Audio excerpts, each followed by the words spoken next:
Bonjour à tous, ravi de vous retrouver dans Smart Job, le rendez-vous RH emploi de Bismart. Très heureux d'être avec vous pour ce lundi en direct. On va bien sûr retrouver nos rubriques habituelles. Bien dans son job aujourd'hui, comment faire sortir les entrepreneurs de l'isolement. Ils ont besoin d'accompagnement, d'être un peu cajolés. On part à la rencontre d'une jeune chef d'entreprise, justement, qui les cajole. Elle est avec moi sur ce plateau. Smart et réglo. Alors ça inquiète les chefs d'entreprise. Le premier contrôle URSSAF, comment ça se passe? Ça fait toujours flipper, comme on dit. Quelques conseils pratiques avec un avocat dans Smart et réglo. Fanny Griesmer, dans la pause café, s'intéresse aux compliments au travail. C'est la journée mondiale du compliment au travail. Faites-vous des compliments, ça fait du bien, ça coûte pas cher. Surtout quand ces compliments sont sincères. Voilà pour la rime. Et puis dans le cercle RH, on parlera de ces chefs d'entreprise, ces dirigeantes. Elles ont créé leur entreprise. Elles viennent du monde du salariat et ont décidé de devenir un patron. Elles vont nous raconter leurs histoires, leurs engagements aussi. Ce sont des femmes engagées. Et puis fenêtre sur l'emploi, les managers obligés de s'adapter aux nouvelles configurations. On en a beaucoup parlé sur ce plateau, aux configurations Covid avec des collaborateurs parfois un peu déstabilisés, pour ne pas dire démotivés. C'est contenu dans une étude de cadre emploi. On la commentera à la fin de notre émission. Tout de suite, c'est bien dans son job.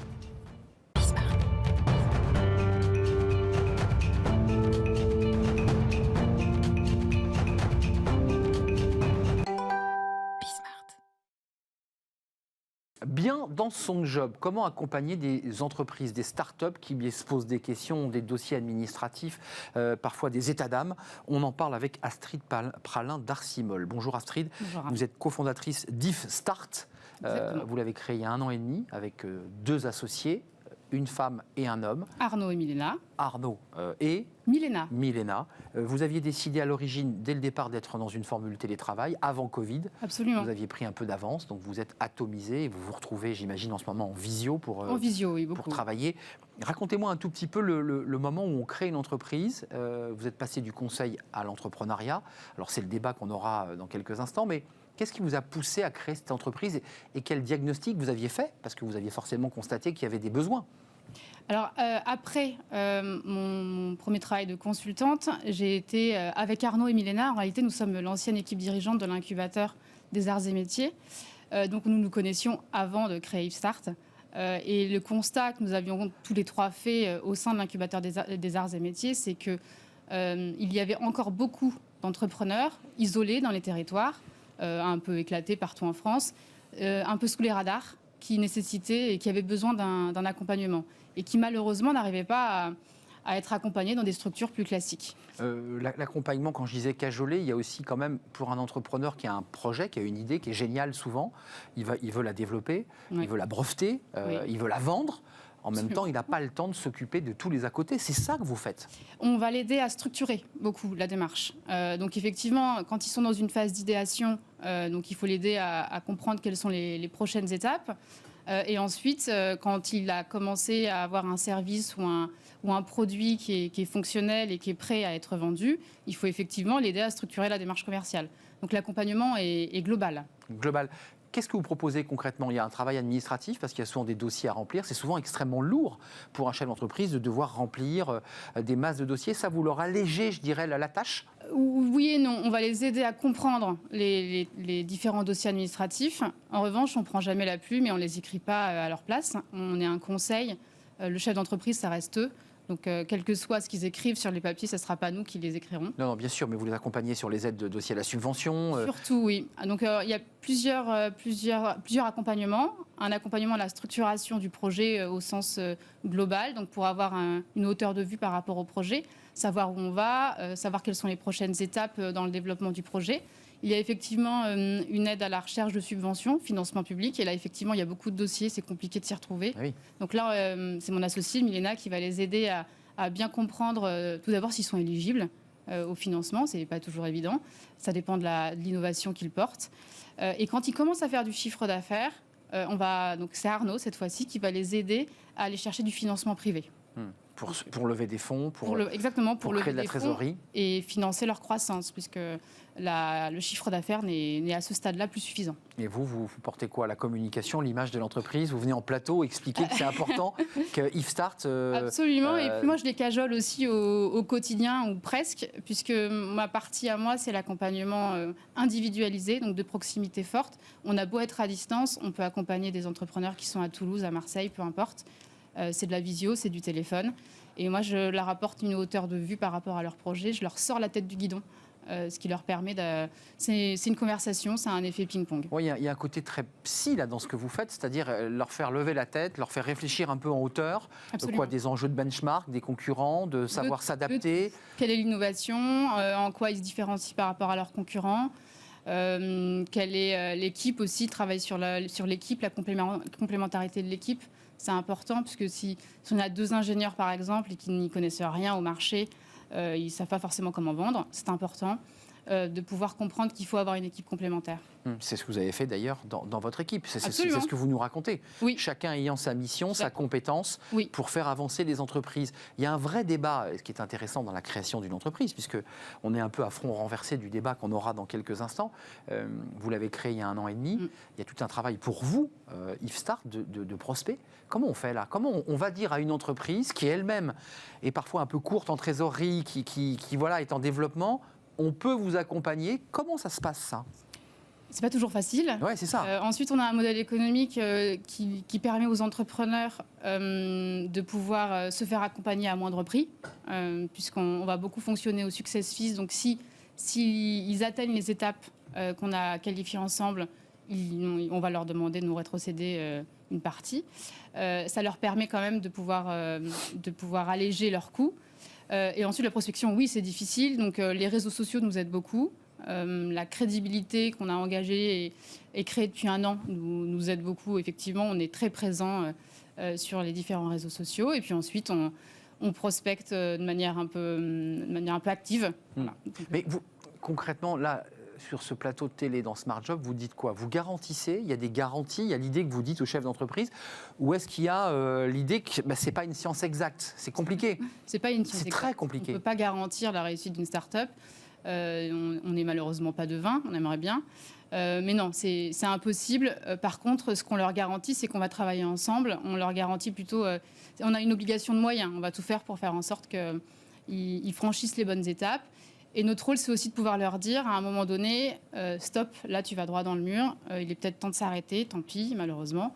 Mais s'arrêter, ça veut dire arrête ce projet-là. Arrête ce projet-là, tu es en risque personnel. Enfin voilà. Donc, ça vous est arrivé, ça, concrètement, depuis 1 an et demi, de dire ça nous arrive. J'ai plutôt des warnings. J'en suis pas encore à ce stade-là. Mais ça peut m'arriver, oui, effectivement, de commencer à dire attention, il y a peut-être un risque. Fais attention. 60 entreprises aujourd'hui vous font confiance. Oui. Le modèle économique, il est déjà viable ou il en faut plus aujourd'hui pour assurer le modèle économique de cette idée qui est géniale, effectivement, qui est l'environnement, qui est l'écosystème des startups et leur accompagnement. Ça fonctionne ou ça ne fonctionne pas là aujourd'hui? Ça fonctionne, mais il en faut davantage. Il en faut davantage. Oui. Vous pouvez faire passer un message? Qu'est-ce que vous avez envie de dire à ces startups? Levez la tête, regardez autour de vous, prenez le temps. Oui. Il y a beaucoup de précipitation dans ceux que vous rencontrez? Ils sont très speed, ils sont très... Non, ça va. Par contre, ce qui est important, c'est de se faire accompagner et d'accepter de se faire accompagner. C'est dur, ça? C'est difficile? C'est pas toujours évident. Il y a une question d'ego qui est forte. Donc oui, il faut absolument accepter de se faire accompagner parce que ça permet de prendre de la hauteur et de gagner du temps. Et quand on gagne du temps, on gagne souvent de l'argent. Le temps, c'est de l'argent. Ouais. On est assez d'accord. Avant de nous quitter, c'est quoi les typologies d'entreprises que vous croisez? Quels sont leurs besoins en termes de typologie? Qu'est-ce qu'ils vous demandent en priorité lorsque vous signez avec eux? En priorité, je pense que c'est le financement. Ils ont tous des difficultés de financement. La start-up a des forts besoins de financement dès le départ pour pouvoir financer son innovation. Donc je pense que c'est la principale difficulté. Donc chercher des sources de financement, les aiguiller pour aller chercher les bons fonds, les bonnes aides, on est d'accord? Oui, ça. Et puis effectivement, ce retour d'expérience en prenant de la hauteur. On est tous les 3 avec mes associés chefs d'entreprise. Ça permet d'avoir une expérience et un retour d'expérience à apporter aux entrepreneurs qu'on accompagne. Entrepreneurs face à des entrepreneurs. On l'aura compris, Astrid, il y a beaucoup d'humains aussi dans votre mission, parce qu'il y a beaucoup de faire tomber des murs, il y a l'ego, il y a l'envie de ne pas être aidé, parfois vous entendez, mais je suis persuadé que j'ai raison. Ah oui, beaucoup. Je suis persuadé que j'ai raison, mais enfin vous lui répondez quoi? Mais vous avez raison. On lui dit oui mais. Oui mais, mais attention, tu as raison, mais... Il faut être diplomate, donc si on se heurte directement à la personnalité de la personne, en règle générale, on est face à un mur, donc il faut essayer de contourner. Et leur faire comprendre qu'il y a peut-être d'autres solutions. Là, après l'émission, qu'est-ce que vous allez faire? C'est quoi votre journée là? Là, Vous allez ouvrir votre ordinateur, vous avez un call? j'ai 2 entrepreneurs cet après-midi et un prospect. Un prospect. Donc 2 entrepreneurs avec qui vous avez signé, Oui. vous êtes au fil de l'eau sur le travail d'accompagnement, et puis un prospect que je dois convaincre de que vous devez convaincre. Ça vous a mis en jambe, comme on dit là. Exactement, je vais lui dire de regarder l'émission. Exactement. Faites-la vivre cette émission. Astrid Pralin d'Arcimol, merci d'être venue sur le plateau. Merci à vous. Cofondatrice d'If Start. Absolument. Jeune société qui vous accompagne, vous les startups. Merci. Et bon vent pour la suite de votre entreprise. Tout de suite, c'est Smart et Réglo. Alors ça, c'est un truc qui, je ne sais pas si ça concerne directement les startups, mais c'est vrai que ça fait flipper. On le dit un peu vulgairement. C'est le premier contrôle URSSAF. C'est terrible. On en parle tout de suite. C'est dans Smart et Réglo.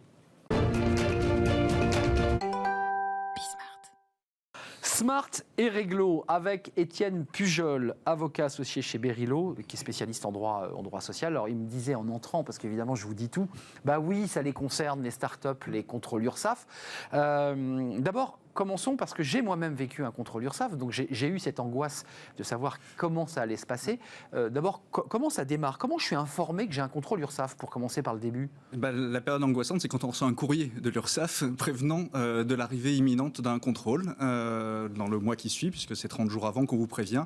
Vous allez recevoir une lettre de l'URSSAF disant « Cher monsieur le chef d'entreprise, nous avons le plaisir de vous informer que vous allez être contrôlé sur les 3 derniers exercices et que nous présenterons dans vos locaux. » Il propose un entretien, d'abord chez soi, mais ça peut être aussi, effectivement, on peut renvoyer chez le comptable, parce que la plupart des pièces comptables sont, notamment chez les startups, chez les comptables, mais normalement le premier entretien, et d'ailleurs c'est recommandé, se passe avec le chef d'entreprise dans les locaux de l'entreprise. Pour connaître le motif de la visite, on est bien d'accord, il faut bien que la personne soit informée du motif précis de la visite du contrôleur d'URSSAF, on est d'accord? Exactement. La lettre va indiquer la période notamment sur laquelle le contrôle va se porter, et puis il y aura joint aussi une première liste de documents qui devront être laissés à disposition du contrôleur pour les besoins de ses investigations. Étienne, c'est important pour ceux qui nous regardent. Alors tout le monde a entendu parler de l'URSSAF. Je veux dire, quand on est chef d'entreprise, l'URSSAF, c'est un mot qui sonne aux oreilles. Il contrôle quoi, l'URSSAF, très concrètement? Alors très concrètement, il va contrôler tout ce qui va l'aider à savoir si l'entreprise a bien payé ses cotisations, puisque in fine quand même, c'est ça qui va être vérifié. Donc au début, évidemment, ce sont les documents qu'on appelle corporate de la société, c'est-à-dire ses statuts, etc. Mais ça va être aussi les fiches de paye, ça va être aussi les DSN, les déclarations sociales nominatives, ça va être toutes les factures, les dossiers salariés, les transactions, les jugements, enfin bref, tout ce qui va permettre de savoir si les rémunérations sont bien payées et surtout si les charges sociales attachées aux rémunérations sont bien payées. Il y a un débat de chefs d'entreprise qui ont vécu l'URSSAF sur qu'est-ce que j'ai le droit de déclarer en frais réels? Est-ce que quand j'achète un costume, ça peut être considéré comme un outil de travail? Tout ça, l'URSSAF va l'examiner. Exactement. Ça, c'est très pointu d'ailleurs. Ça, c'est très pointu. Les contrôles vont porter là-dessus, effectivement. Qu'est-ce que sont les frais de représentation? Qu'est-ce que sont les frais de bouche? Est-ce que les déjeuners, on en parle beaucoup en ce moment, puisque savoir si les tickets restaurants ou pas vont être payés aux salariés qui restent en télétravail. Bref, tous ces frais, c'est une niche pour les contrôleurs pour savoir si oui ou non il y a matière à redressement. Alors, la personne arrive, elle ouvre son ordinateur, on s'est rencontrés, elle va donc entamer son contrôle avec les pièces fournies par le comptable. Est-ce qu'on peut être... est-ce que je peux faire venir Étienne Pujol à mes côtés pour m'accompagner? Bien sûr, on peut. Alors, normalement, c'est plutôt l'expert comptable qui va venir parce que c'est lui qui voit les pièces, les documents comptables, mais ça peut être aussi l'avocat, notamment pour tout ce qui est procès, puisque on le sait, notamment quand il y a des transactions ou des indemnités à verser, il y a une partie qui n'est pas assujettie à charge sociale. Donc voilà, il est possible d'avoir son avocat et d'être accompagné dans ces investigations-là. Il faut savoir que quand l'inspecteur vient sur site, c'est bien de lui donner les moyens aussi de ses investigations, c'est-à-dire le mettre dans une pièce à part et non pas au milieu du service paye ou truc. Donc avoir une pièce dédiée, ne pas non plus le couvrir de cadeaux ou au contraire l'ostraciser en le mettant dans une pièce non aérée. Il faut le soigner un peu sans trop le soigner. Exactement. C'est un café chaud, mais pas plus, quoi. Voilà, pas plus. On lui impose pas de déjeuner avec nous, ni rien. Oui, il faut garder la bonne distance. Juste d'un mot, on sait que les contrôles fiscaux sont souvent liés à des dénonciations. Est-ce que le contrôle URSSAF est sur le même mode? Ça arrive. On ne peut pas totalement exclure le fait que certains concurrents malveillants donnent des indications. Il faut savoir aussi que, notamment quand il y a suspicion de travail dissimulé, vous n'aurez pas ce délai de prévenance. Le contrôleur URSSAF peut venir se pointer de manière spontanée chez vous sans vous avoir prévenu au préalable. Donc voilà, effectivement, il peut y avoir des choses, mais souvent, plus particulièrement, en fait, les contrôles viennent pour les grandes entreprises de manière assez régulière tous les 3 ans, puisque c'est le délai de prescription. Pour les plus petites entreprises, les URSSAF ont des étalons de déductibilité de charges. Donc ils voient si les entreprises déduisent trop en dessous d'un certain seuil. Ils viennent voir de manière plus particulière pourquoi les ratios ont changé. Voilà, c'est quand l'entreprise met trop de charges et donc finalement elle va payer moins d'impôts et elle va évidemment réduire les rentrées fiscales pour l'État. Société privée, l'URSSAF, c'est quoi? C'est parapublic? C'est quoi le statut de l'URSSAF? Oui, c'est assez particulier. Oui, c'est assez particulier, mais il bénéficie quand même de prérogatives de puissance publique. C'est-à-dire qu'on ne peut pas dire non, ça, ce document, je ne vous le donnerai pas. C'est assez compliqué de s'opposer aux investigations. Il y a des amendes d'ailleurs si on fait obstruction au travail du contrôleur URSSAF. Donc il y a un délai d'examen des pièces, puis en général, je ne sais pas si vous l'avez vécu de cette manière avec vos clients, mais on est convoqué quelques heures plus tard à l'issue de l'examen des pièces, et puis arrive une forme de verdict, enfin en tout cas une décision prise par l'URSSAF. Est-ce que sur le moment, on entend évidemment la décision, est-ce qu'on peut la contester immédiatement? Oui, alors il faut savoir que pendant toute la phase d'investigation, qui dure en moyenne 3 mois, il est nécessaire qu'il y ait des échanges évidemment entre le contrôleur et le chef d'entreprise ou son comptable. Pas trop non plus? Pas trop non plus, il faut pas trop rentrer dans les détails. Typiquement, l'erreur à ne pas commettre, c'est quand on donne le dossier d'un salarié, qu'on donne tous les échanges relatifs aux modalités de son départ. Souvent, il y a des pièces d'avocat, par exemple, auxquelles le contrôleur va du coup avoir accès, alors que dans d'autres circonstances, il n'y aurait pas eu accès. Exactement. Donc, laissez vraiment le minimum dans les dossiers. Mais cela mis à part, effectivement, à la fin de ces investigations, on reçoit normalement une mise en demeure de la part de l'administration après une lettre d'observation. Donc d'abord, il y a une lettre d'observation sur laquelle l'entreprise a 30 jours pour répondre en disant je suis d'accord, je suis pas d'accord, je suis d'accord, je suis pas d'accord, je conteste, je ne conteste pas. Et à la fin de ces échanges, là, il y a une mise en demeure qui vaut notification de mise en recouvrement. C'est-à-dire que normalement, il faut payer. Mais il est possible de contester cette décision. Et là, il y a un mécanisme interne aux URSSAF qui s'appelle la commission de recours amiable, auprès de laquelle on va porter l'affaire en disant voilà, le contrôleur d'URSSAF m'a notifié tel et tel point, je ne suis pas d'accord avec ces points-là, je vous demande d'arbitrer. Ça peut être des gros montants, l'URSSAF, les redressements URSSAF. Ça peut jouer sur des gros montants, sur des flottes de voitures, sur un nombre de salariés important. On peut arriver à plusieurs centaines de milliers d'euros de redressement. Alors, on peut aussi avoir de bonnes surprises. C'est rare, non? C'est rare, mais ça arrive. Que le contrôleur constate qu'on a trop payé de cotisations URSSAF et prévoit donc un crédit. Et là, vous faites un chèque en partant? Non, en fait, ils vont compenser avec les montants à venir. Mais effectivement, quand on est redressé, ça peut s'élever à de gros montants. Comme vous le disiez tout à l'heure, l'essentiel, ce sont les notes de frais. Ça va être aussi les exonérations pour le temps de travail, etc. Des redressements pour travail dissimulé aussi. Voilà, ça peut porter sur des gros montants aussi. Et du coup, les contentieux portés devant le tribunal judiciaire derrière, l'ancien tribunal des affaires de sécurité sociale, peuvent porter sur des gros montants. Ça, c'est important de le préciser. Ce qui était important dans le conseil que vous nous donniez, c'est aussi l'attitude qu'on doit avoir à l'égard de ce contrôleur. C'est-à-dire, oui, tout à fait. Il ne faut pas le prendre comme un ennemi. C'est pas un ami, mais c'est pas un ennemi. C'est pas un ennemi non plus. D'ailleurs, il le prendra moyennement bien. Il faut au contraire essayer de coopérer. Il n'est pas là forcément pour nous faire du mal, mais juste savoir si on a bien respecté le droit. Et ça, c'est quand même la base. Enfin, il y a source de contentieux pas mal sur les frais de représentation. Sur tout cela, il y a quand même des sources. Je ne sais pas si le droit avance là-dessus, mais en tout cas, l'URSSAF souvent redresse et sait contester devant les chambres sur des problèmes de frais de représentation, d'utilisation des véhicules notamment, qui posent aussi d'autres sujets. Exactement, les costumes, si on en achète plusieurs, les frais de coiffeur pour certains, etc. Les frais de bouche, les frais de boisson, les cadeaux clients, les cadeaux clients sur lesquels ils sont très sensibles. Barèmes, effectivement. Le volume de vin, on ne peut pas distribuer 1500 bouteilles parce que l'URSSAF est sensible à ça. Oui. Mais le conseil essentiel, c'est de bien traiter le contrôleur et surtout de ne pas hésiter à rentrer dans l'échange avec lui parce qu'il en sortira toujours des choses positives. Créer du lien avec le contrôleur URSSAF, il peut se passer quelque chose de beau, en tout cas de calme. Enfin, espérons-le. Merci Étienne Pujol d'être venu sur notre plateau. Vous êtes avocat spécialisé en droit social. La suite, c'est une petite pause café. On va parler de la gentillesse, des compliments. Oui, il faut se faire des compliments. C'est la journée mondiale. Fanny Griesmer nous explique tout.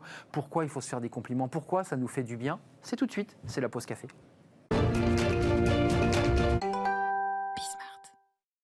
Qu'est-ce que vous êtes belle aujourd'hui, Fanny. Merci. Et Bah, vous, tu régales à vous-même. Exactement. Vous avez vu, on a commencé par quelque chose qui fait du bien au cœur. Ce sont Ça des fait plaisir. compliments. Mais oui. Fanny, vous avez décidé de vous pencher sur cette journée. Alors, il y a des journées tous les jours. Il y a journée de la joie, des chiens, des chats et du compliment. Mais Il y a des choses assez insolites, et d'ailleurs. parfois un peu insolite, mais vous avez décidé de vous intéresser à cette journée mondiale de la gentillesse et du compliment. C'est pas la même chose. Alors, c'est pas la même chose. La journée mondiale de la gentillesse, c'était le 3 novembre dernier. Vous êtes peut-être passé à côté. Il y avait aussi la journée internationale des câlins. Difficile à honorer en ce moment, on ne va pas se le cacher. Donc aujourd'hui, une bonne raison d'être agréable avec la journée mondiale des compliments. Et au travail aussi, les compliments, ça fait du bien, c'est important, même Ça si coûte pas ça cher. semble pas toujours très évident. Oui, c'est gratuit, a priori. Bon, surtout lorsqu'il s'agit d'en faire à son manager, pas évident, les compliments iraient principalement des supérieurs hiérarchiques vers les collaborateurs et non l'inverse. C'est ce que révèle une étude menée en 2019 par le service d'intérim Mr Temp.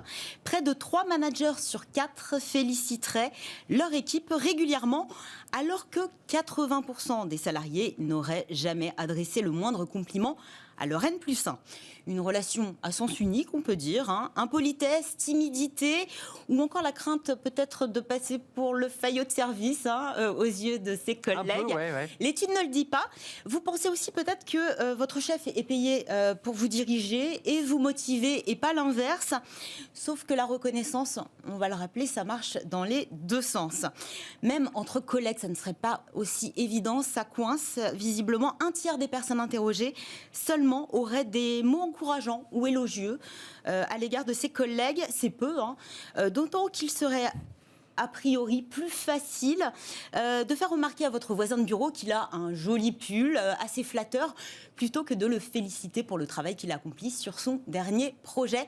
Donc complètement plutôt de l'ordre personnel plutôt que professionnel. Mais il ne sert pas à grand-chose, celui-là, pour le coup. Non, ça fait plaisir aussi, ça mais fait plaisir, bon, dans le cadre du travail, ouais. ça n'a aucun Et ça rapport. peut être mal interprété.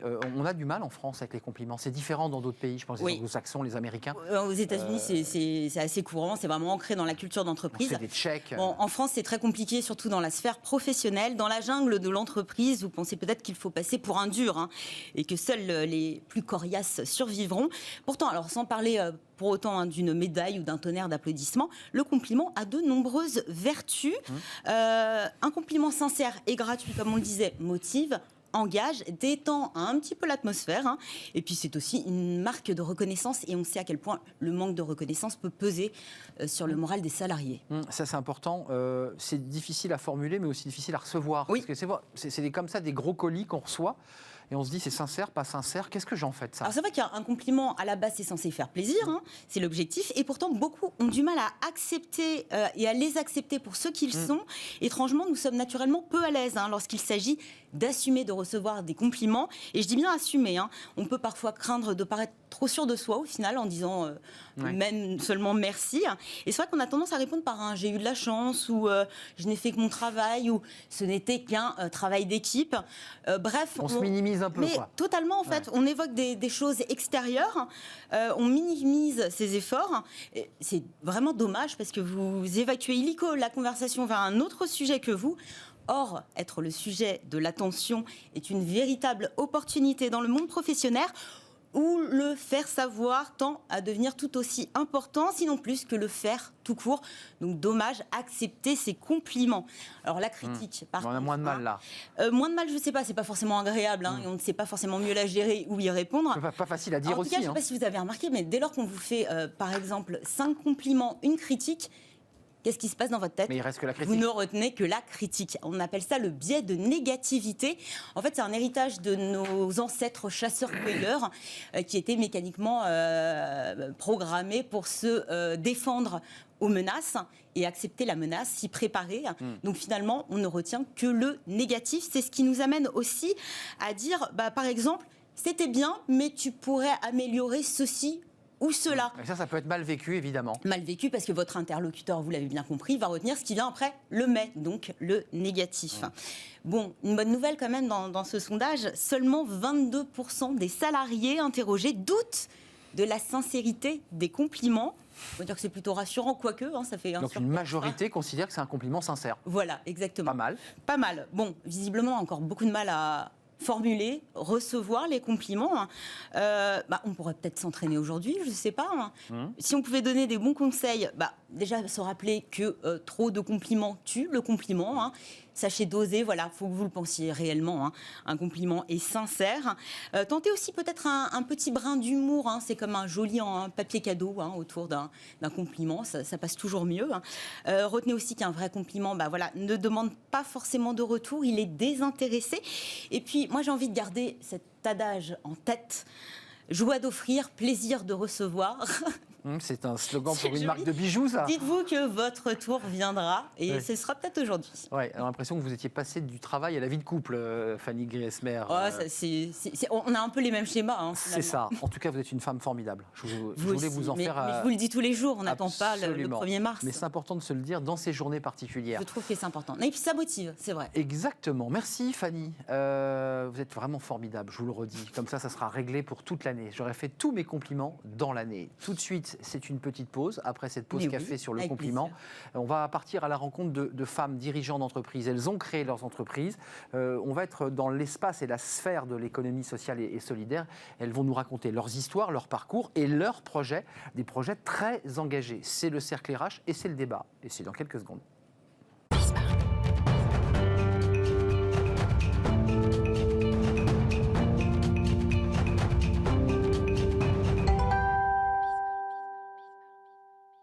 Le cercle RH, notre débat quotidien. Très heureux de vous retrouver dans Smart Job, à la rencontre de femmes. Elles ont créé leurs entreprises, leurs structures. On est dans l'économie sociale et solidaire. On est à la rencontre, vous allez le voir, de femmes engagées qui ont décidé de franchir le pas et de soit créer leur entreprise, soit créer une initiative sociale à destination des personnes en difficulté. Audrey Catoz, merci d'être avec nous.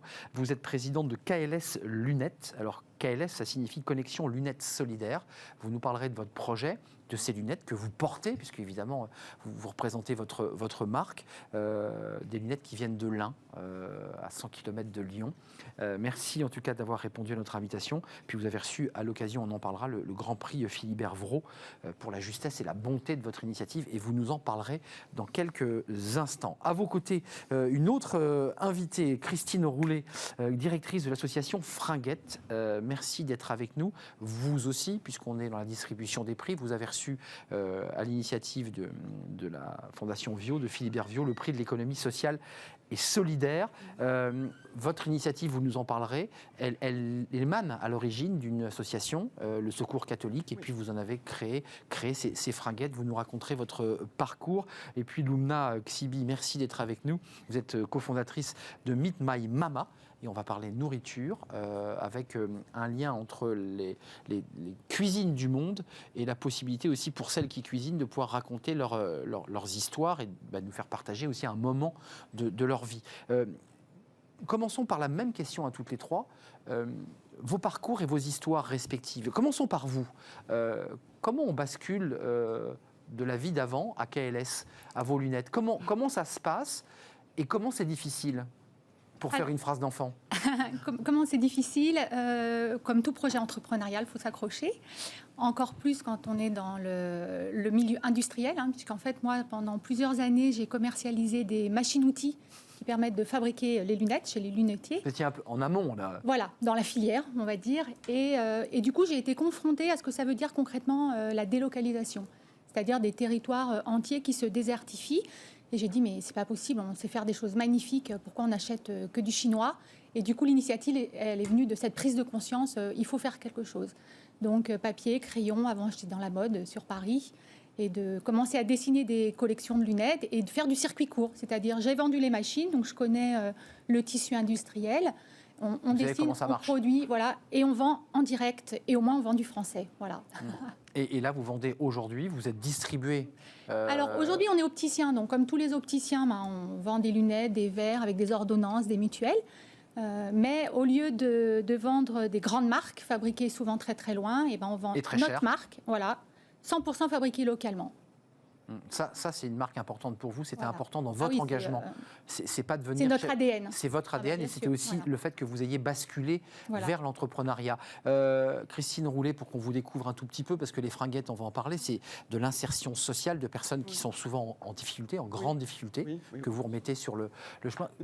Votre histoire à vous, c'est quoi? Avant, c'était quoi? Avant, moi, j'étais dans l'entreprise. On a créé avec mon mari une entreprise de matériel et de distribution de matériel dentaire. Voilà, donc on travaillait, j'ai fait longtemps. Rien à voir en soi. Rien à voir. On est d'accord. Et j'étais en quête de sens. J'avais envie d'autre chose. Alors, on faisait des missions humanitaires en Afrique, l'été, on faisait des choses comme ça, mais j'avais envie de plus. Et j'ai eu la chance d'être au conseil d'administration de cette association Fringuette. Et puis à un moment, c'était possible pour moi de reprendre la direction. Et j'ai dit, je change complètement de vie, alors vraiment complètement. Et je m'occupe de ces personnes en difficulté, éloignées de l'emploi, mais éloignées pour tellement de raisons. Mais pour ceux qui nous regardent, qu'on comprenne bien, c'est une activité 100%. Oui. Vous avez un bureau, c'est comme une entreprise sous la forme associative, mais c'est une entreprise. Absolument, il faut que ce soit une entreprise. Il faut que ça fonctionne comme une entreprise. Oui. C'est une association, mais qui œuvre dans l'insertion par l'activité économique. Donc cette notion d'économie, elle est là. Et puis il fallait absolument la manager comme une entreprise, d'abord pour qu'elle se développe, parce qu'elle était un peu souffreteuse, il fallait absolument la booster. Et puis moi, j'accueille des personnes, je les forme à des métiers, et puis surtout, je les forme à ce qu'elles vont trouver après, à la sortie. Donc il faut à la fois être dans la bienveillance, l'écoute, mais il faut aussi être dans l'exigence.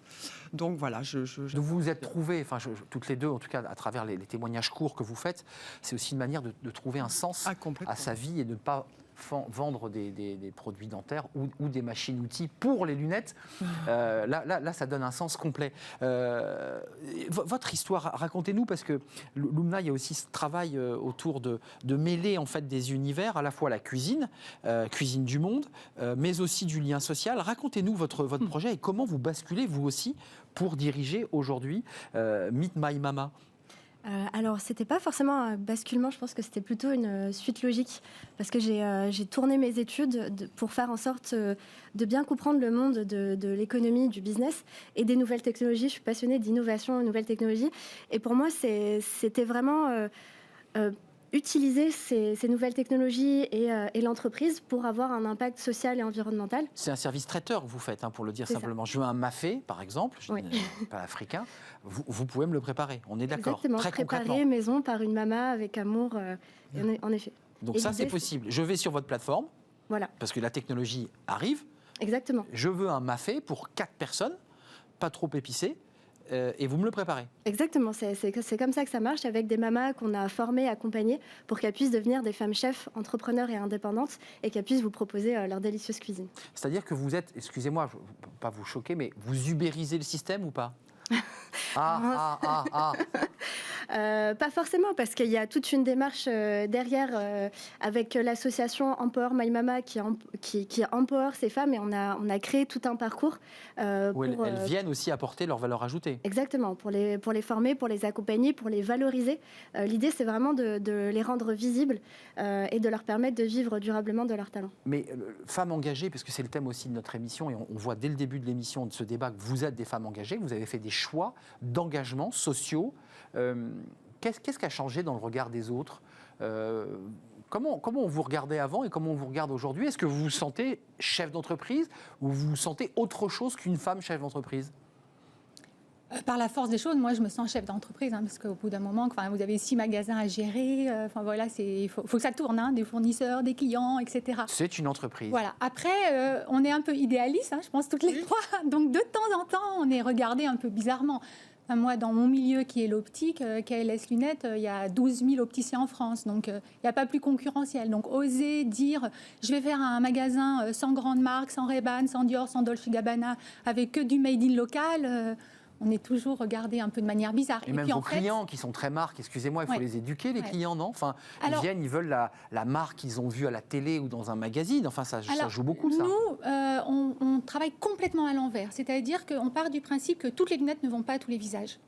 Et donc, quand vous venez, on vous met devant une glace et on vous fait toute une analyse morpho-psychologique. Et ça, les gens, ils adorent. Elles me vont mes lunettes, moi, ou pas, par exemple? Alors, le rond, c'est la douceur, l'écoute, la bienveillance. Donc, pour un journaliste, c'est super bien. Bon. Voilà. Voilà. Après, moi, j'aurais mis une petite touche de couleur, mais ça, on en parlera en off. C'est ça, ok, c'est dit. Donc, c'est un peu classique. Mais donc, du coup, ça veut dire qu'on chouchoute vraiment la personne et on l'écoute. Et ça, c'est une démarche qui est relativement alternative, en fait, dans le milieu du commerce. Dans le milieu de l'optique, quand vous rentrez dans un magasin, l'opticien-vendeur, il a 30 minutes pour faire une vente, il doit faire tant de chiffres d'affaires, avoir vendu tant d'options. Vous ne le savez pas, hein, mais c'est hyper cadencé, c'est comme dans la grande distribution. Donc nous, on refuse de rentrer là-dedans. Donc vous prenez le temps nécessaire. Si c'est au-delà du cadençage que vous connaissez, parce que sur des grilles, il n'y en a pas. Il n'y a pas d'objectif. On prend 45 minutes parce que le client, il hésite entre plein de paires. On prend le temps. Donc il y a une façon d'humaniser aussi la relation commerciale. C'est ça aussi que vous portez. Les personnes que vous rencontrez, que vous accompagnez, elles vous disent quoi? Parce qu'elles vous appellent comment? Patronne, directrice, présidente? Enfin, c'est vous qui dirigez la structure. Donc vous avez un pouvoir en quelque sorte. Oui, alors moi on m'appelle Christine. Hein, Christine, ouais. Oui, complètement. Ouais. On est dans le vouvoiement, mais on m'appelle Christine, vraiment. C'est pas du tout... Parce que c'est hybridé, votre situation. Mais complètement. Fonctionnez comme une entreprise, parce que vous avez besoin de placer des gens. Il y a une structure, il y a des frais de structure. Oui, il y a des frais de fonctionnement. Et en même temps, c'est du pur social. C'est du pur social. Donc nous, on a 6 boutiques. Moi, maintenant, c'est 50 salariés. C'est 40 salariés en parcours d'insertion et 10 permanents. Donc ça commence à devenir une entreprise.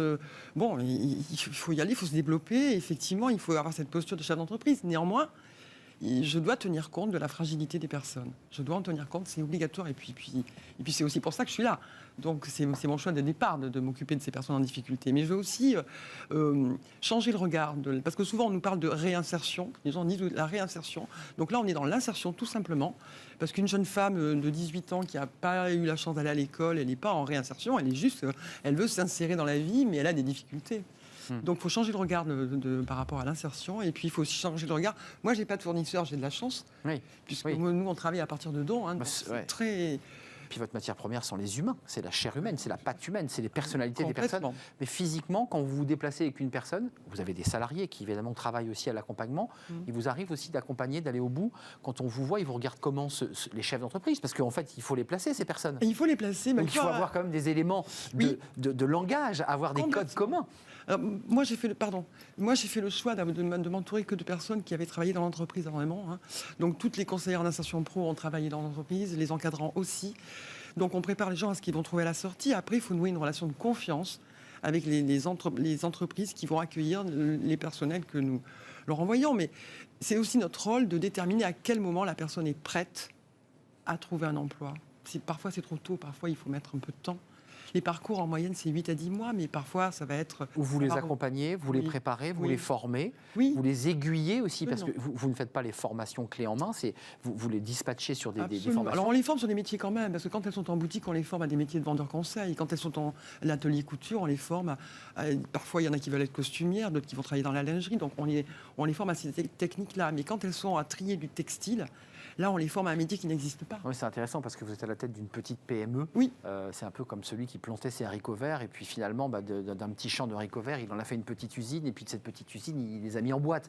Il y a un peu de ça aussi dans votre initiative. Et là, et je le redis, la pâte, c'est la chair humaine, c'est les souffrances humaines aussi. Oui, ben c'est difficile. Hein, ça renvoie à beaucoup de choses, hein, les vies, les parcours de vie. Des gens parfois jeunes qui ont déjà vécu beaucoup de souffrances. C'est tous les jours ça. Mais ça secoue. Votre raison d'être, parce qu'en fait, on vient d'évoquer, sans le dire, les raisons d'être qui vous ont poussé individuellement, puis ensuite la raison d'être de votre entreprise. Pas de suractivité commerciale, pas de survente, vous nous disiez.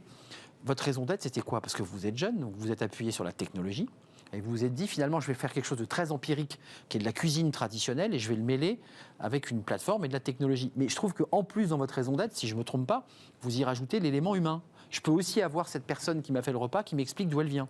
Exactement. L'idée, c'est de rendre l'industrie agroalimentaire plus inclusive, durable et responsable. Et la France a toujours été pionnière quand il s'agit de l'industrie gastronomique, que ce soit quand ça a été, on va dire, l'ère de l'industrialisation, que ce soit l'ère des grands chefs. Et aujourd'hui, on croit beaucoup à cette nouvelle ère dans la cuisine, dans la gastronomie et même dans l'industrie agroalimentaire.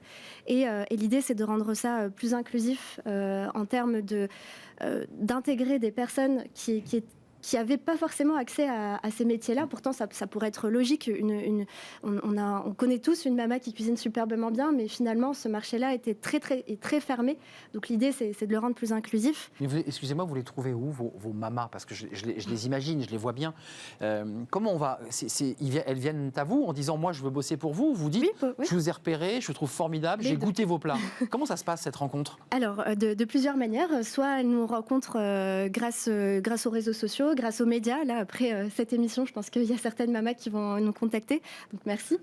Grâce au bouche à oreille, en fait, les mamas en parlent entre elles, entre copines. Grâce aussi à nos relais, donc des associations et Pôle emploi avec qui on a un gros partenariat, qui nous envoie, qui repère et nous envoie énormément de mamas. Elle repère quelqu'un qui sait cuisiner, qui a déjà une expérience, voilà. Et qui dit, attention, regardez, là, il y a un projet. Il y a Meet My Mama, allez jeter un œil. Exactement. Ou bien, c'est tout simplement nous aussi qui repérons ces mamas. Et il faut savoir que l'idée de Meet My Mama, c'est aussi de structurer cette filière. Beaucoup de femmes faisaient ça, vendaient des plats un peu de manière informelle. Dispatcher un peu, Qui effectivement. ont envie finalement de se lancer, vraiment de se professionnaliser, qui ne savaient pas forcément comment faire. Et donc, on les accompagne dans ce sens. Il est encore un peu tôt, mais pour nous mettre l'eau à la bouche, c'est quoi la variété des pays? Parce que j'ai évoqué l'Afrique, j'imagine qu'il y a beaucoup évidemment d'Afrique, mais les Caraïbes, j'imagine. Alors, vous allez même être surpris, on a même des mamas d'Islande, du Japon, de France. C'est vos mamas du monde entier, en fait. C'est du monde entier. C'est ça la force et la richesse de Meet My Mama, c'est que les mamas, finalement, ce qui les réunit, c'est leur passion pour la cuisine. Mais on a des mamas, alors déjà de tout âge. Ça commence très jeune, à 25 ans, et ça finit à 70 ans. On a des mamas de tous milieux sociaux. On a des mamas qui n'ont jamais fait d'études et jamais travaillé, et certaines qui ont des bacs plus 5 et qui sont en reconversion professionnelle. Et bien sûr, on a des mamas de tous les continents, donc pas immigrées, réfugiées, mais aussi françaises. Et donc du Brésil, d'Amérique latine, du Japon, du Vietnam, du Sri Lanka, de l'Iran. C'est génial. Voilà, tous les pays. Juste un mot avant de redonner la parole à Christine. Votre histoire, votre parcours, parce que vous êtes chef d'entreprise, vous vous assumez totalement. Là, vous avez une volonté commerciale. Exactement.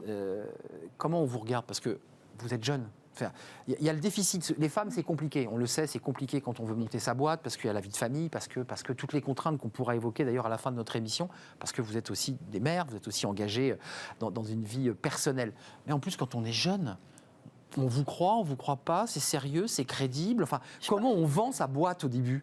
Je pense que c'est un atout. En tout cas, nous, on joue un petit peu de notre jeunesse, de notre naïveté, de notre fougue, certains nous disent. Et au final, on n'a pas du tout de mal à collaborer, que ce soit avec des grands directeurs. Au contraire, on s'entend super bien. Grands directeurs, ça veut dire que ce sont des entreprises qui vous disent, moi, je voudrais 20 plats, 10 Sri Lankais, 20 plats, c'est peu. On fait des prestations pour 3000 personnes, etc.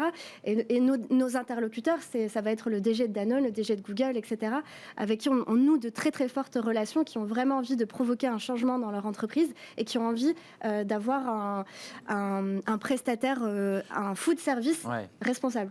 Vous dites Danone, en plus, c'est une entreprise à mission, avec toutes les polémiques qu'il y a depuis quelques jours, parce que le patron est un peu chahuté par les marchés, et il résiste. Il dit, mais nous, une entreprise à mission, et il vous choisit aussi parce qu'il y a cet esprit-là. Ouais. Il y a cette espèce d'humanité qui vient en fait un peu apporter un élément supplémentaire. C'est ça, et c'est hyper important pour des entreprises comme nous, que des grosses boîtes comme Danone nous font confiance, et pas seulement pour 10-20 plats, mais qui nous prennent vraiment comme leur prestataire food principal. Ça, c'est très intéressant. La légitimité vous êtes des femmes, et souvent les chefs d'entreprise, ou même les cadres supérieurs, se censurent elles-mêmes. Elle dit, je ne pourrais pas le faire, parce que je ne peux pas, parce que j'ai des enfants, parce que mon mari a un boulot. Est-ce que ces problématiques-là vous ont traversé? Vous étiez, en train de travailler avec votre mari sur des produits communs, donc je pense que c'est un projet commun que vous avez bâti. Tout à fait. Donc là, très honnêtement, moi, je n'ai pas rencontré de difficultés, parce qu'on était très investis tous les deux. Du coup, on parlait travail tout le temps, on était travail tout le temps, mais c'est ce qu'on aimait aussi. Et lui, il est resté dans le dentaire, excusez-moi. Et lui, non. Alors lui, il a arrêté son activité, il a pris sa retraite maintenant, donc voilà. Mais c'est vrai que quand on travaille, on aime ça, ça devient une drogue, le travail. Donc on était très, très, très, très addicts.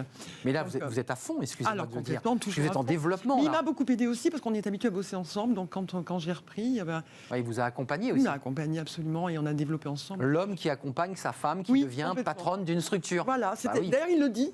Il le dit, il m'avait, entre guillemets, exploité, disait-il. Et Maintenant, après, c'est- lui, maintenant, il a c'est- rendu. Absolument. Ça, c'est très intéressant, ce Ouais. rapport-là, Ouais, ouais. d'un homme qui C'est vrai. dit, après tout, vas-y, Oui, c'est ah c'est oui, ton oui, tour. Complètement. Complètement. Il m'a laissé- Votre histoire, Audrey, parce que vous aussi, vous êtes le pied au plancher. Il faut Oui. du chiffre d'affaires, il faut vendre des lunettes, quoi qu'on en dise, il faut les vendre, il faut des produits de qualité, il faut les fournisseurs. Enfin, c'est un travail de titan que Oui. vous faites. La question de la légitimité, je pense qu'il y a eu 2 étapes. Il y a une première étape, les premières années, où on fait tout soi-même. On est un peu le couteau suisse. Hein. Donc là, On dessine les lunettes, on suit la production, on les commercialise, on ouvre les premiers magasins, on gère C'est exaltant, la vente, d'ailleurs. etc. Oui, c'est passionnant. Et du coup, forcément, on acquiert cette légitimité parce qu'on a nos premiers résultats, nos premiers bilans, ça fonctionne et donc on a une crédibilité qui se met en place. Et après, c'est peut-être une des clés de notre management féminin, c'est qu'après on co-construit. C'est-à-dire qu'on va inclure tout le monde. vous pensez que ça, c'est une différence avec l'homme un peu patriarcal qui dit je sais, je décide. Oui. Enfin, cette espèce de rapport-là, quoi. On gère ça entre guillemets en famille. Donc moi, tous les opticiens peuvent participer au design des collections. Donc ils me font remonter leurs tendances, les besoins qu'ils ont eu des clients. On leur montre les protos, ils définissent les couleurs avec nous. Par exemple, quand on ouvre un magasin, on propose tout de suite aux opticiens managers des actionnaires à 50%. Ça n'existe pas aujourd'hui dans le milieu de la franchise, hein, ça n'existe pas. Donc on est vraiment tout de suite dans le partage des responsabilités, de la croissance, de la réussite. Donc moi je m'occupe de fixer le cap, la stratégie, le développement, mais après c'est vraiment faire progresser tout le monde et du coup on est hyper épanoui. Donc, Parce que vous vous impliquez, parce que vous ouais. vous engagez. ouais. Vous- On fait vous- confiance. Ouais, et On vous aide faites à confiance. s'épanouir. Ouais. Vous êtes d'accord avec cette idée-là on voit d'ailleurs qu'il y a des chiffres précis, il y a eu des entreprises dirigées par des femmes. Alors il y a plusieurs chiffres, il y a plus 16% si elle avait été dirigée par un homme. Donc les femmes, ça marche mieux. Vous le ressentez, ça, cette façon un peu différente de manager, d'être dans un rapport différent au pouvoir et aussi à la façon de partager ce pouvoir? Alors c'est un peu difficile comme question. Moi, je fais pas trop la différence entre Un homme et une femme? un homme et une femme. Au final, je pense qu'on peut avoir des bonnes qualités de leader ou de manager, qu'on soit femme ou homme. Donc je fais pas trop la. Ah là, on l'a entendu qu'il y avait une différence. Moi, j'entends quelqu'un qui dit qu'il y en a une. Vous dites qu'il n'y en a pas. Après, nous, on est. Enfin. C'est l'effet générationnel, peut-être. Je sais pas, mais en tout cas, nous on est 3 cofondateurs, donc 2 filles et un homme. Et aujourd'hui, je pense que les équipes, pareil, ne font pas la différence entre est-ce que c'est Youssef, c'est Donia ou c'est Lumna qui me manage. Ça, je pense pas. Un mot chacune, parce que le temps file, ça veut dire que c'est très bon signe, c'est-à-dire qu'on est bien ensemble. Les projets, respectivement, c'est quoi là? Vous allez vers quoi? On se Lumna, développe, Christine. toujours, on continue. Moi, Ouvrir de nouvelles Oui, antennes? Ouvrir de nouvelles antennes, oui, absolument, sur la Bordeaux-Métropole. Vous êtes, vous, sur l'ensemble de la métropole bordelaise, hein, On pour être est précis. plutôt bassin d'Arcachon. Bassin et d'Arcachon. puis, un petit peu Bordeaux-Métropole, donc pourquoi pas un peu plus. Oui. Un peu plus, parce qu'il y a des besoins, Oui, j'imagine, absolument, absolument. Et puis développer des partenariats avec les entreprises pour l'après. pour l'après. L'après-Covid, on aura bien compris. Oui, non, l'après-Covid et l'après aussi. Non, l'après, les sorties vers l'emploi, en fait. Développer. Oui, c'est le moment où on va basculer, où les personnes que vous Ouais. accompagnez basculent réellement dans l'emploi. Absolument. Il faut rester avec elles, il faut leur Oui. tenir un peu la main, je Oui, pense. oui, oui, complètement. Audrey, Pareil, ouvrir des nouveaux magasins KLS Lunettes. Hein. De toute façon, des gens qui portent des lunettes, c'est un Français sur 2. Donc franchise, on est d'accord, KLS Lunettes. Alors c'est de la franchise, mais on est partenaire. Donc la marque, elle est là, et du coup chacun fait son job. C'est toujours très différent avec vous. Vous ne Ouais. prenez pas les modèles classiques. Non, C'est très non, intéressant. on implique. Et du coup, s'il y a des opticiens qui ont envie de s'installer différemment, à Paris, là, j'étais en repérage dans plein de quartiers, rue Vavin, ça me plaît bien, rue Vaugirard. Oui, qui correspond à une. Voilà. Vous êtes made in France, vous êtes origine garantie. 100%, oui. 100% Mais même, origine on va garantie. même beaucoup plus loin, parce qu'on fait même une partie de la matière est fabriquée localement. Oui, parce que souvent il y a un problème Donc, de matière. Voilà. Made in France et Made in France. Je donne la parole à Lumna. Vos lunettes, celles que vous portez, j'imagine que vous avez possibilité d'en changer régulièrement. Oui, c'est vrai. C'est un luxe. Elles sont faites en quoi, vos lunettes-là? Alors ça, c'est de l'acétate, donc c'est de la ouate de cellulose. Et elles sont, même la matière est fabriquée sur Oyonnax, avec des pigments. Voilà, donc on est fiers d'aller jusqu'au bout. Et pour un prix hyper modique. Hyper modique. Quand on Enfin, il y a connaît- toujours moins cher hein, dans l'optique, mais à un Il y a moment toujours donné, il y a moins un cher. loup. Hein. Il y a la lunette sécu, comme on l'appelait, qui fut un temps habillait le visage des enfants. Mais en tout cas, quand on voit le prix des lunettes aujourd'hui, qui sont faites à l'autre bout du monde, Ouais. tournons-nous vers des entreprises qui font du Made in France, origine garantie France. Lumna, vos projets, Parce que vous en avez plein, j'en suis sûr. Et oui, C'est évident. ça bouge beaucoup chez Meet My Mama sur la partie empowerment et formation des mamas. On structure la Mama Academy pour en faire une école de J'adore la cuisine. Mama Academy. Vous utilisez Mama. C'est ça, ils sont toutes Mama. Vous les appelez Mama d'ailleurs? Oui, c'est les mamas, c'est exactement. Donc la Mama Academy qui devient une vraie école, une école de cuisine et une école d'entrepreneuriat. Donc ça, c'est pour la partie associative. Et sur la partie business, donc on continue notre lancée sur le traiteur événementiel, mais on se lance là sur le quotidien des entreprises, la restauration quotidienne. Et on lance un concept d'abonnement où l'objectif, c'est de se faire livrer une fois par semaine tous ces plats de la semaine pour pouvoir manger sainement tous les jours. Et on met tout au frigo et on fait sa semaine. Et on lance ces plats-là également chez les Monop. On est très ravis d'avoir fait un Top. partenariat avec Monop pour pouvoir proposer les plats de nos mamans. Combien de salariés? On ne l'a pas dit tout à l'heure. On est 18 aujourd'hui. 18 salariés. Vous êtes basé où? Parce que j'imagine qu'il y a quand même des ateliers de fabrication et de préparation.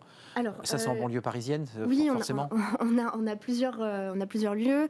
Les bureaux sont à Paris 10. On a l'école de formation qui est pareil, qui est vers Châtelet. Et on cuisine près de Rungis. Près de Rungis, pas évidemment, parce que vous avez une source d'approvisionnement aussi Exactement. qui vous permet d'aller chercher Très les local. produits.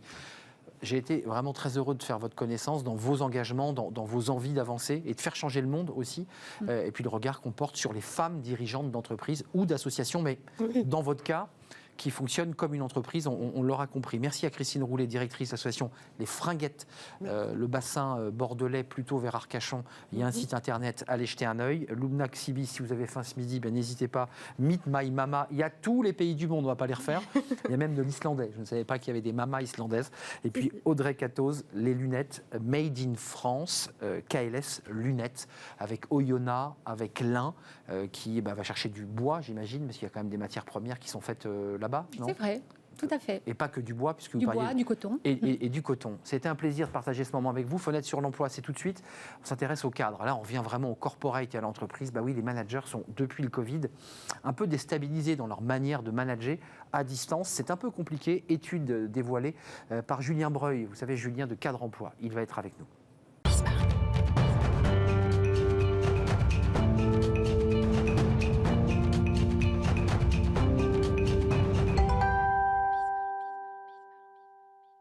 Julien Breuil, quel plaisir de se revoir. Plaisir partagé. Comment allez-vous? Très bien, et vous?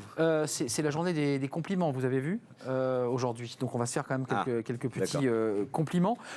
Julien, une étude intéressante de Cadre Emploi. Alors, on l'avait vu un peu au fil de l'eau, mais ces managers un peu déstabilisés par les nouvelles façons de travailler, et on va le voir dans les chiffres que vous allez présenter. Je le dis abruptement, mais il y en a que je crois 42%, je le dis de tête, qui considèrent, des managers, qui considèrent que leurs collaborateurs sont un peu démotivés. Démotivé. C'est vrai que, alors déjà cette étude, elle fait suite à l'étude qu'on avait menée sur la relation manager-manager, où on s'était plutôt intéressé aux managers. On s'est dit qu'on allait quand même donner un droit de réponse aux managers et voir comment ils avaient vécu un peu cette période de confinement, reconfinement. Et finalement, on va dire pas très bien. Alors, c'est pas non plus totalement surprenant. On va dire qu'ils sont quand même toujours entre le marteau et l'enclume, c'est-à-dire entre les attentes des collaborateurs et en même temps les demandes de la direction ou de l'entreprise. C'est d'ailleurs la principale difficulté qu'ils rencontrent. Quand on prend les questions qu'on a pu poser, lorsqu'on leur demande quelles sont les difficultés que vous rencontrez, ils vous disent la difficulté, c'est effectivement de tenir compte des demandes des collaborateurs et en même temps des impératifs de l'entreprise. Alors, qu'ils soient sanitaires, économiques ou autres. Après, il y a plein d'autres éléments, on y reviendra sur les collaborateurs, mais au niveau des managers... 42% maintenir les équipes motivées, pas si simple. La cohésion, c'était logique parce qu'ils ne se voient plus. Exactement. Et 43% trouver l'équilibre entre crainte et impératif. En un mot, quand même, pour le dire simplement, le manager, il a quand même une petite pression de sa direction qui lui dit il faut quand même que ça bosse un petit peu. Je pense qu'il y a deux éléments. Non, il y a ça. Il y a ça. Il y a le côté, j'allais dire, un peu économique. C'est-à-dire que parfois, il y a une situation économique de l'entreprise qui peut se tendre. Et en même temps, la nécessité pour les collaborateurs de continuer à aller faire des rendez-vous, de continuer à générer du chiffre d'affaires avec pour autant une inquiétude. Et puis, il y a le côté sanitaire. C'est vrai qu'on a beaucoup parlé du télétravail. Il peut y avoir une crainte du collaborateur de faire des trajets pour se rendre dans l'entreprise et en même temps la volonté de l'entreprise que les collaborateurs se rendent au moins une fois sur le site. Alors certes, pour favoriser ou avoir une sensation peut-être de productivité. On a pu l'entendre parfois, même si on de voit sensation, c'est intéressant. Voilà. Alors je dis sensation parce qu'effectivement, on voit bien qu'il y a pas mal d'études qui sont quand même publiées Où ça qui ont marche. montré qu'il y avait une vraie productivité avec le télétravail et une vraie satisfaction aussi des collaborateurs. Et puis aussi le fait qu'il ne faut quand même pas le nier, le fait de revenir une fois sur site, par exemple, peut permettre de maintenir un certain lien social, parce qu'on le sait.